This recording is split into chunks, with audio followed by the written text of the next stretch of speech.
বরিশালে 10 বছর লিগ না হওয়ায় বিস্মিত বিসিবি সভাপতি আমিনুল ইসলাম বুলবুল। দ্রুত বরিশালে ক্রিকেট ফেরানোর প্রতিশ্রুতি দিলেন তিনি।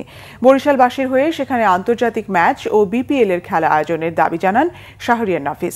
তাদের দাবি মেনে শুধু খেলা আয়োজনই নয়, সেখানে ক্রিকেট পর্যটনের স্বপ্ন দেখালেন বোর্ড প্রধান। টেস্ট ক্রিকেটের 25 বছর পূর্তি উপলক্ষে 7 বিভাগে ক্রিকেট কার্নিভালের অংশ হিসেবে রবিবার বরিশালে যান আমিনুল ইসলাম বুলবুল। মনির হোসেন খানের ডেস্ক রিপোর্ট।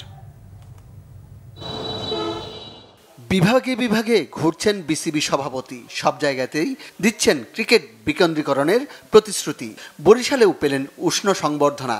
সেখানেও অনূর্ধ্ব-12 6-এ-সাইড ক্রিকেট খেললেন, সঙ্গে হলো পেসার হান্ট প্রতিযোগিতা। আইসিসির সাবেক কোচ বুলবুল তরুণদের দিলেন স্পিন বোলিংয়ের টিপস। সবই হলো আনন্দঘন পরিবেশে। এর মাঝেই কিছুটা আক্ষেপ, দীর্ঘদিন বরিশালে হয় না লিগ, খেলোয়াড় উঠে আসার পাইপলাইনটা বন্ধ। কেন লিগ হয় না তাই নিয়ে প্রশ্ন বিসিবি সভাপতির। আমাদের জন্য দুঃখের খবর যে এত বছর এখানে ক্রিকেট খেলা হয়নি, এবং এটা এইমাত্র আমি ক্রিকেট প্লেয়ারদের সাথে মিটিং করলাম এবং কিছু ক্রিকেট প্লেয়ার তাদের চোখের পানি দিয়ে তারা আমাকে বলছিল যে কেন হবে না। তো আমারও প্রশ্ন কেন হয়নি, কেন এটা তদারকি করা হয়নি, বা কেন এই 10 বছরের লিগ হয়নি, মানে প্রায় 1.5 থেকে 2,000 ক্রিকেটারকে আমরা সুযোগ দিতে পারিনি। বিপিএল এর গত 2 আসরের চ্যাম্পিয়ন ফরচুন বরিশাল, অথচ এখানে বিপিএল আয়োজন হয় না, নেই আন্তর্জাতিক ম্যাচ। স্থানীয়দের পক্ষ থেকে ম্যাচ আয়োজনের দাবি বরিশালের ক্রিকেটার শাহরিয়ার নাফিস।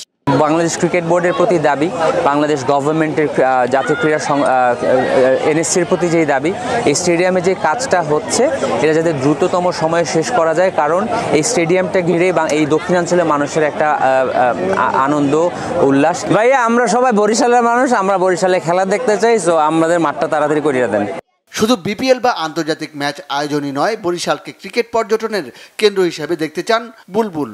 আর দেখেন, আপনাদের টিম কিন্তু অলরেডি আছে, অটোমেটিক ভেন্যু হওয়া উচিত। তবে ভেন্যু হওয়ার জন্য যে ফেসিলিটিগুলোর দরকার হয়, যোগাযোগ তো অবশ্যই ভালো। এখানে সবথেকে ইম্পর্টেন্ট হচ্ছে মাঝখানে যে পিচটা থাকে এবং আউটফিল্ড, এই দুটো যদি বিশ্বমানের হয় কেন হবে না। আমরা যে টার্গেট করেছি সেপ্টেম্বরের মধ্যে এই মাঠ রেডি হতে হবে। এখানে কুয়াকাটা আছে, এখানে দর্শনীয় জায়গাগুলো আছে, সেখানে দেশি বিদেশি মানুষরা আসবে, ক্রিকেট দেখবে, ট্যুরিজমের অ্যাডভান্টেজটা নেবে। তবে আন্তর্জাতিক ম্যাচ আয়োজনে অবকাঠামো, আবাসন ও যাতায়াত সুবিধা নিশ্চিত করতে হবে সবার আগে। সরকারের কাছে তাই দ্রুত মাঠ সংস্কারের দাবি জানান স্থানীয়রা। Monir Hossain Khan, Bangla vision sports desk.